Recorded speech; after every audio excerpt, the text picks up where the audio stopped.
Hello and welcome to another episode of the Socially Numb Podcast. I am your host, Richie Leahey. Well, this episode might end up being a bit shorter. I know I keep saying that and then it never is, but I went ahead and I took time this weekend to do some live streaming, some video games. So I've been talking about it for a while, I've been teasing it, and I finally went ahead and got that set up. Now, I'm not going to be streaming the most popular games or anything like that because there's a bunch of other people that already do that, and I don't have time to invest to learn how to play these games. So what I'm going to do is focus my streaming on old video games. So the first game I started with yesterday is called Link, The Faces of Evil, and it is a I guess it's licensed, but it's a non-Nintendo Zelda game. So what happened was in the 90s, and this is just a summary, so I might get some parts wrong, but Nintendo had the NES, and it was either before the Super Nintendo or right before the Nintendo 64.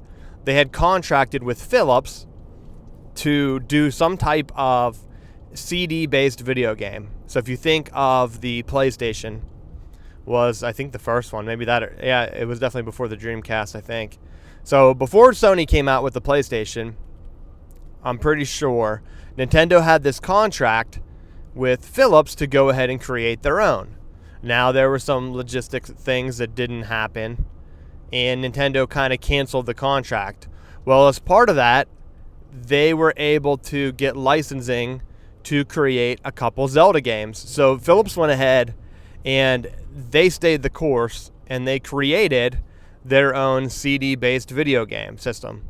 And it was called the Philips CDI, I believe, the letters with the I, and kind of like CD Interactive. So whenever you put the CD in, it boots up. Well, they're hard to come by, and I've never actually even seen one. But Zelda is one of my favorite video game series. It's one of my favorite characters, Link, and I enjoy the story and everything that goes along with the game. Now, I take pride in trying to at least play through and beat most of the games I like in the series because I like to support the developers, and I was looking through, I made a list for the website to see what Zelda games I have beaten on what system, because some of them are re-released now, and I'm trying to think of one. What was the one that I beat on Game Boy Advance? Minish Cap, maybe that one came back out. Four Swords Adventure I beat on GameCube. I actually think that might be the only one that has a story mode, maybe.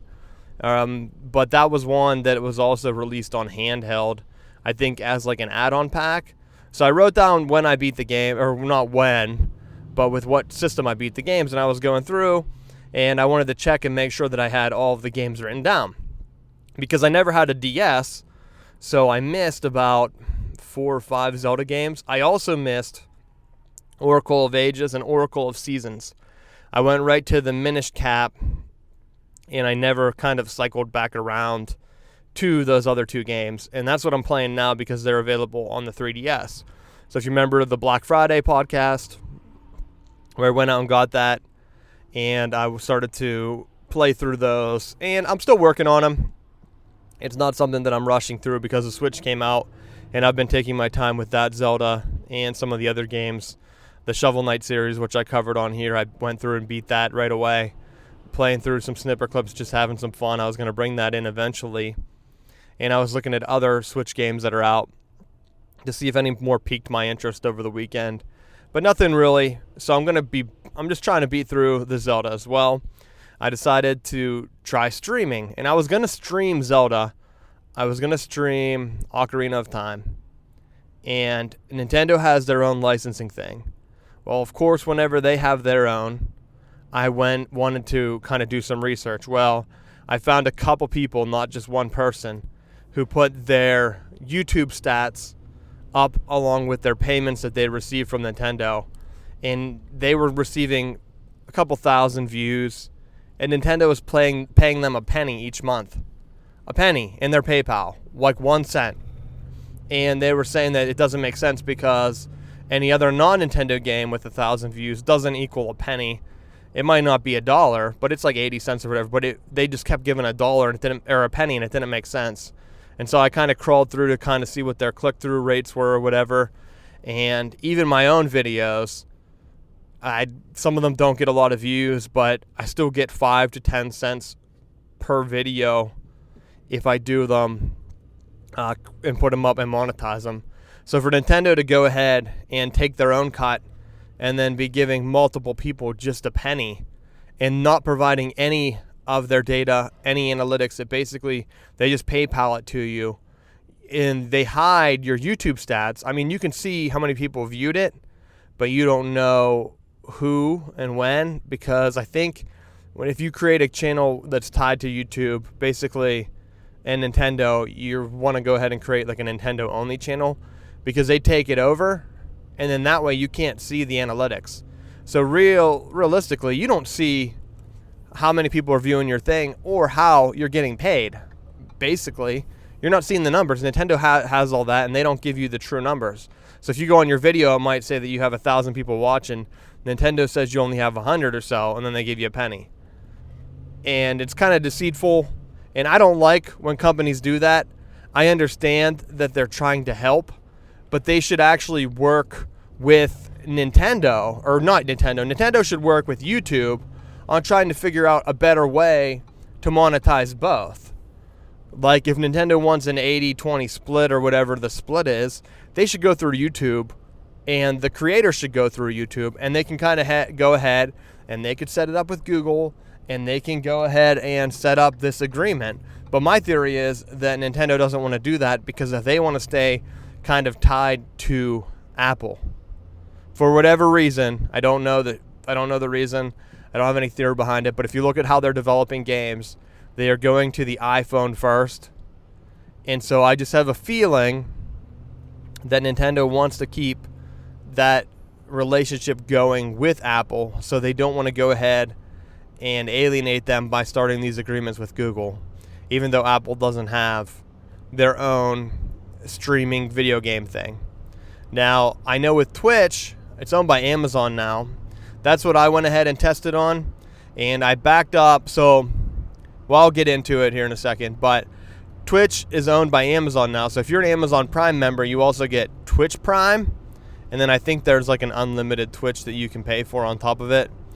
I think, so like if you archive your video on a free account, then it stays for 14 days, which is what I had done before. I played Doom, and then I played Assassin's Creed Chronicles on it. I got a couple views, but not too many. Not too many subscribers. I don't even know if I have any subscribers. I have people watch and some people comment, but then the videos disappear. So it's kind of a bummer, and I don't know at the point, so I didn't have a camera set up to look at myself on the thing. So what I had to do for the PlayStation was it was all audio and gaming. So this is the first time that I actually set up. I had like the webcam working because I was running the Philips CDI through an emulator on my laptop, and then the laptop has a built-in camera, and then I went ahead and used OBS, Open Broadcast Software, I think is what it's called, to fire those up. Now, it did take me a while. The Philips emulator did not get recognized as a game window, so I had to use just broadcast a window, I think. It seemed to work pretty well, except for one part of the video, because, and this will get into more of the gameplay, but the mouse controls your guy, which is frustrating and hard to control. So I wanted people to see what I was doing and why I couldn't make the jump. And so I put the cursor on there. Well, it looked like every time I died on the stream, the cursor kind of froze on the right side of the screen. And then after a while, I saw a bunch of blinking white, and then I didn't realize that it was the actual cursor. And then the cursor, once I clicked not to share that anymore, then it was fine. It went away. So I got that figured out, and so now on to the gaming. So I fired up the Philips CDI. It took a while to get to work. Apparently some people did some work on the system.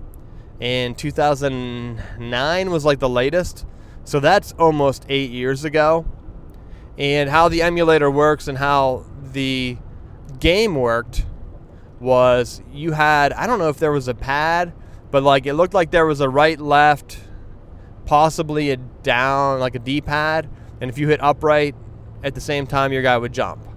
Well, for the emulator, there is no way, at least that I could find on the one that I'm using, to map out your controller buttons. Now, someone did.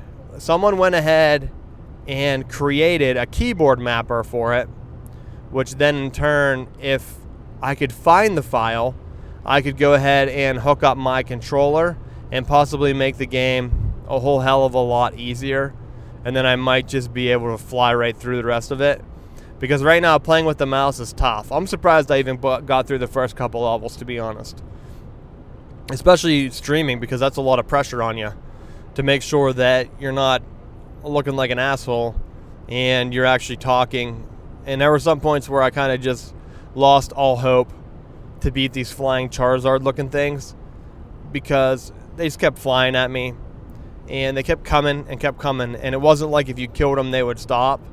So every time I walked off the screen and tried to like set up my jump, more would come on, and it's just frustrating. It's not like if I had a D-pad, if I actually had a controller that could control it and I could jump, it would have worked fine, I think.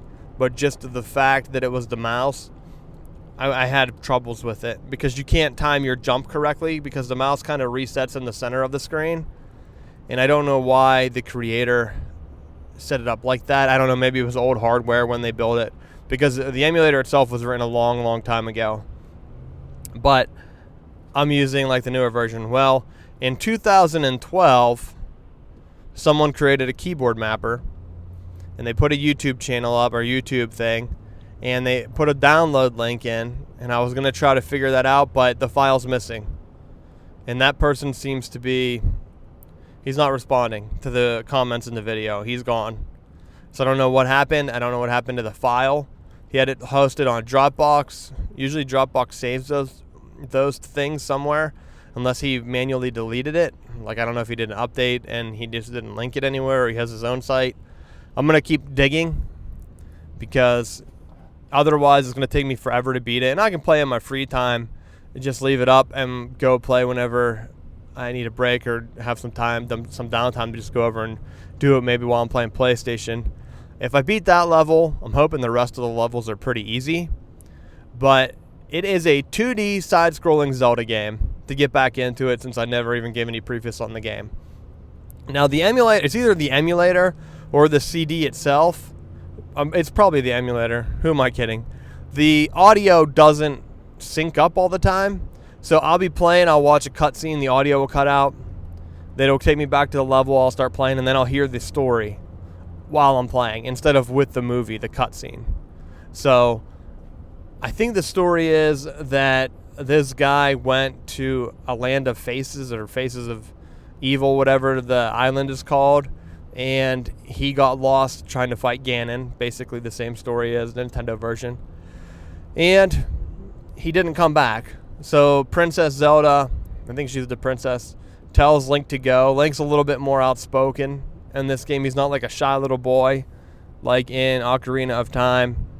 He is pretty boisterous. He's going to go save the king. So he hops on the boat or whatever. He gets to the island. Now, it's kind of like other Zelda. It's kind of like the new Zelda game, to be honest, compared more to Ocarina of Time, where you could kind of just walk around cutting grass. I guess you're still mining for equipment, but the new one, really, you kind of can go back and forth and lock up on free, basically, gear. But what we need is like fireballs for some things. You need bombs, you need ropes, and these things are all consumables. So you could go ahead and stack up by going back into these different levels, like the snow level, kill a bunch of guys, collect a bunch of snowballs. Go back to the other level, kill a bunch of guys, collect a bunch of fire. Go back to the other level, the third level, go ahead, kill a bunch of guys, get a bunch of rupees, go to the store and buy a bunch of bombs, buy a bunch of ropes, and buy a bunch of lamp oil. And then as you go through, you have it. Now, I did on the stream, I talked about they had a sword upgrade that I got, where your guy throws like a sword blade, which you would think, wow, that's pretty cool. But I think it's like the old game, or I guess it is like Zelda, like the old games where if you don't have full health, you can't use it, so it disappears. So in this game, I would have liked them to see, like, you get the upgrade, cool, you can use it wherever, or at least if you got down to 1 health, I could understand. Because, well, I guess it's hard to tell because I'm not actually using the controller for their system. Now, I don't know if I can get, my other option would be, well, no, see, I don't know how that would work. So the emulator itself, like I said, it uses the mouse. So you have to drag to the right to have your guy move right. Then you click with the left click, that swings your sword. Right click opens up the menu, throws bombs, and it does something else too, opens doors. So that would be the second button. But if I could somehow map it's not the buttons that make it tough to play, it's the movements. So if I could somehow map the jumping and the walking to the keyboard or to like a controller, the game would be a hell of a lot easier, and it might actually be semi-fun to play. As it stands right now, it is awful to play, and a lot of people give it bad reviews. I think that's what they're basing it on. They're basing it on this emulator version because a lot of people didn't have this Philips CDI. I hadn't even heard of it. I mean, I grew up in the 90s, so I might have been younger than most, but still, if they wanted people to play or give an honest review, it's hard to whenever you're using an emulator. It's not like the NES where there are so many games and so many people writing emulators that the emulators basically are spot on. It's more of like a niche system, and that system, it just doesn't have the support. There's only a handful of games. I guess there's some Mario Party game or Mario House, Mario Land, kind of like a precursor game that's on it too, I think. So the one games that people mostly want to play are the Marios and the Zeldas. And it's really the only time that a Zelda game has left the Nintendo. And so, as I did my list, I beat most of the bigger Zelda games, Wind Waker, Ocarina of Time, the first one, the original on the NES, the second one, which was the hardest game I've ever played, one of the hardest games I've ever played, because you had to time your jumps and there were these demons at the end. It was harder than even Ninja Gaiden, but this new game is hard in its own right, but I think that's just because of the limitation of the emulator. So would the game really be that difficult? I don't know, because I can't give a fair assessment on it. Now, there are 2 other games for Philips CDI. So they had The Wand of Gamelon and a game called Zelda's Adventure. Zelda's Adventure, I couldn't get to work. That's the longer of the games. So the first 2 you could beat in like an hour or 2 probably, based on how many levels there are and what I'm looking at now. So if I went ahead and was able to control my guy, I think I streamed for 20 minutes. The first stream, it didn't actually go through. Well, it streamed, it just didn't archive. Then the second stream, so I played for about an hour right now, and I'm stuck probably halfway through the game. I don't know for sure, because I never actually played through it. I was kind of coming in fresh. But I got the sword upgrade. I got a couple keys. I'm at the lighthouse. So maybe it's not that far in. I don't know.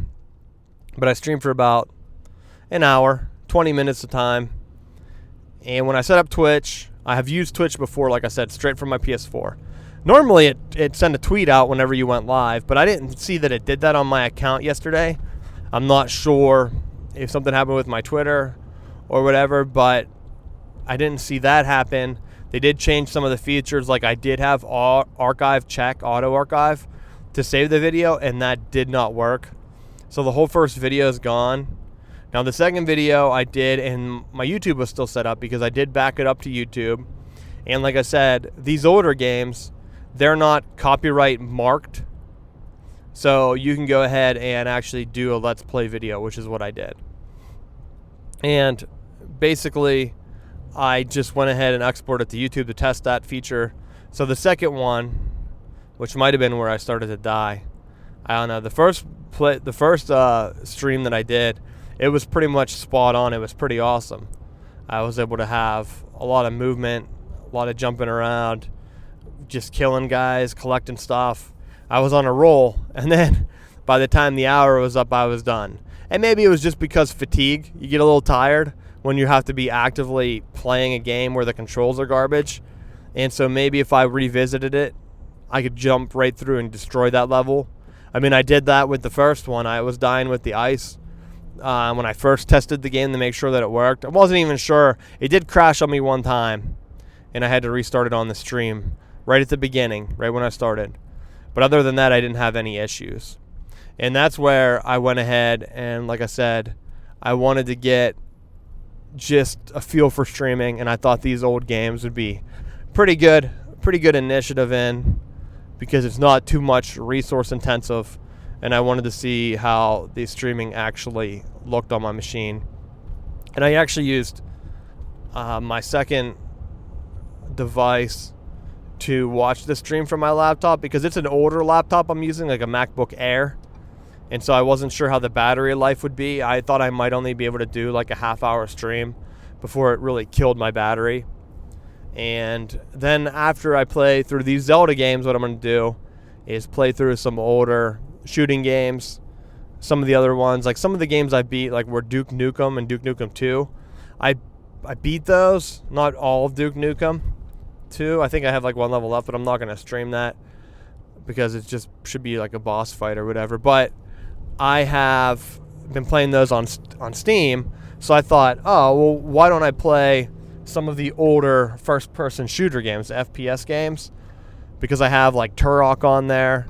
I have some of the other ones that have stories, and what I'm planning on doing is just throwing it on normal and trying to do a very fast run, like a speed run through the game. That's my idea on how I'm going to stream and what I'm going to stream. And then after I go ahead and get these set up, then the next thing what I'll do is get into my PS4. I figure that will give me a few months of streaming on and off. I don't know if I'm going to have a set time, but I would like to get on some type of schedule where I stream like every Wednesday or something like that, just to get in the habit of doing it, because I want to get streaming up and running and testing it so that I can go ahead and in turn start the Southbound Sports Show in the fall. And that's really where I'm going to kind of go. I know Twitch mainly focuses on video games, but I think there is an outlet there. I wanted to try Twitch. If no one watches, no one watches, and then we'll do it a Periscope show or something. I haven't figured out, but I know Twitch has the full-fledged options for that. I know Discord's pretty big in terms of maybe I don't know if it's straight video streaming or if it is just some type of like chat room. I know I was in one for a little bit, and so maybe that's something else I would set up again just to use on the streams, and especially for the sports show to get people up and into it. But that's what I'm looking at. That's why, like I said, it's probably going to be a shorter podcast, because I spent about an hour. Actually, it was over an hour to get that set up. And then I was going to go ahead and use the audio for that for the podcast. But whenever the first one didn't save, the audio wouldn't make sense for people. Just because it has only parts, like the first intro of the game, which I did on the first video, only live streamed. And so I did have a viewer for that. I think I had a viewer for both. I think at one point I was up to 18 viewers. So that was pretty cool. Or 18 watches. I haven't checked it this morning to see if I've gotten any more. But I thought, hey, I got the camera up. I threw on my Top Gun hat from Fantasy Baseball, and I went right with that. And so that's it pretty much for the podcast of this week. Next week, I'm going to be testing some more things out, like I said, and trying to get some streaming up. I would like to go ahead and do that some more, but I wanted to just throw out a podcast on it, my experiences. I'll dig into it a little bit more next week, and I'll probably do maybe a little bit of a longer show. I'm not 100% sure. But thank you for listening. You've been listening to Socially Numb with Richie Leahey. I'm adding an addendum to this week's podcast, probably going to make it a little bit longer.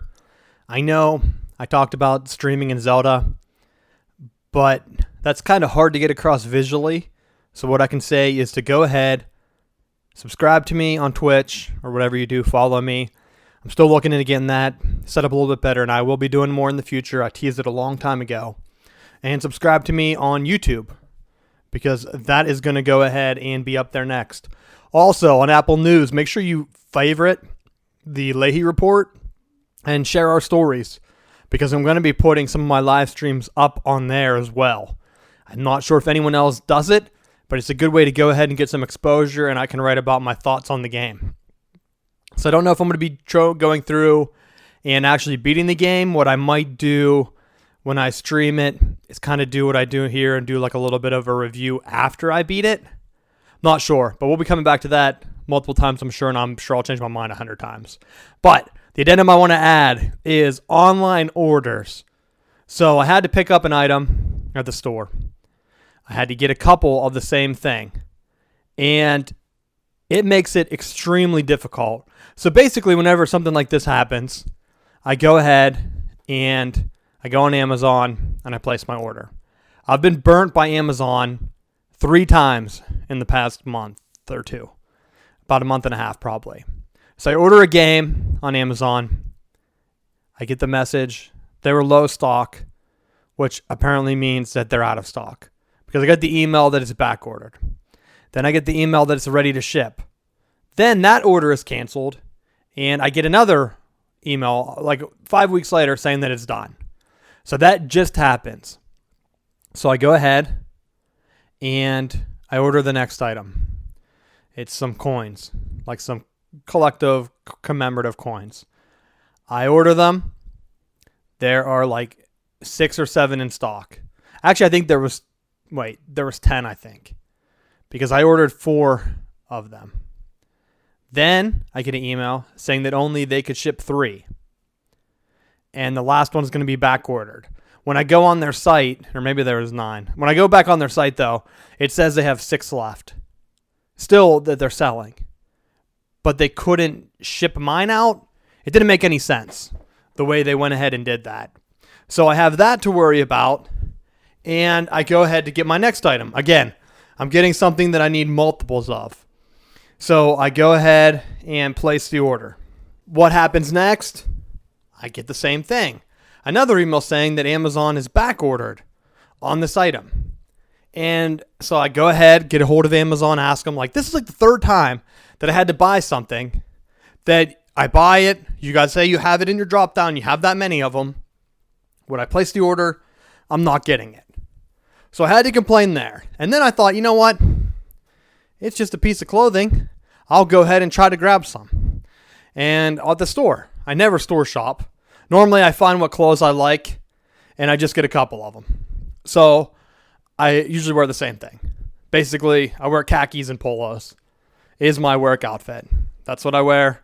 It's my style. Nothing else really changes. So when I buy in bulk. So I go to the store, first store. Not really close to what I'm looking for. I go ahead to the next store. They have like 1 or 2 that would work, and I wonder how many more I can get. So I ask. They give me a rundown of 3 different franchises. Actually, it's more than that. But basically 3 different franchises, stores of this one retailer had them in stock. So I figured I could just drive a belt loop around Raleigh and pick these up. Or I could just go ahead and order. So I place the order. I get them. They're different colors. Slight difference. So the ones online were on clearance. So I get them. And let's say, so basically if I'm going to put them up against each other, one of them is like a bright, shiny color. Because I'm looking at them now. It's hard to explain. But I'm looking at them. One's shiny. One's not. I just like them to be the same. Because in that way, if people look at them, then they don't know if I'm wearing the same clothes or if I just have multiples of the same. That's my problem. I don't like, if people think that I'm wearing the same clothes over and over, if I wear the same exact shade, then they don't think that. They just assume that I have like multiple of the same, which is what I have. So it's frustrating because the numbers match, the colors match, but whenever I go ahead and look at them, they don't match. So that's my addendum. Really frustrating, trying to buy things online, You can't get anything in bulk. Everything has to be unique. You can't just go get a couple of the same exact shirts or same exact pants because they're all going to be different, even if it's the same retailer. And I did contact the company and ask, and they were like, well, it should be the same color. That's what they told me. Should be the same color. But no, one's shiny, one's not. And then they were like, well, maybe there's a different thread count. Different thread count, sure, that's exactly what it is. But that's it. Make sure you subscribe to my channels. I'm going to be going ahead and doing more of that. So thanks for listening. You've been listening to Socially Numb, and I'm your host, Richie Leahey.